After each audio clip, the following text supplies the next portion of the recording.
Баршаңызға сәлем достар, сіздермен мен Гаухар. Бүгінгі видеомда жаргөй басуға арнаймын. Видеоны соңына дейін қарап, менімен бірге болыңыздар. Менің арнамда әлі көпшілік дайындап көрмеген, оңай дайындалатын әрі дәмді минстерский деген салат рецептісі бар. Қажет болса арнамнан қарап көріңіздер. Және де әлі менің арнама тіркелмеген болсаңыз, подписаться батырмасын басып тіркеліп алыңыз.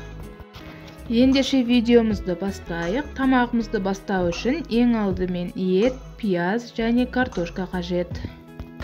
Етімізді турап алып, жақсылап жуамыз. Және пиязымызды турап, картошкамызды кубиктап турап аламыз. Туралған етімізді қызып тұрған қазанымызға салып, баяу отта ұзағырақ қуырамыз.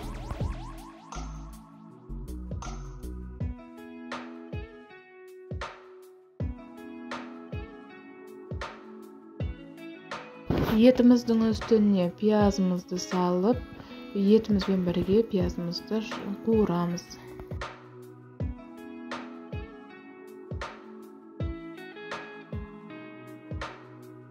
Қуырылып жатқан тамағымыздың үстіне томатымызды салып, тамағымызды әрі қарата қуырамыз.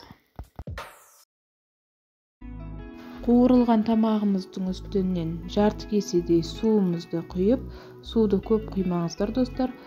Су көп құйсаңыздар, картошкаларыңыз езіліп кетуі мүмкін. Пісіп қалған тамағымыздың үстінен картошкамызды салып, оның бетіне тұзымызды салып, картошкамыздың бетін жауып, астын жай баяу отта қойып, тамағымызды пісіреміз. Осымен біздің тамағымыз дайын болды достар. Сіздер де жасап көріңіздер. Егер сіздерге видео ұнаған болса, каналға тіркеліп, лайк, комментарий қалдырып, сіздер де өз рецептілеріңізбен бөлісе отырыңыздар.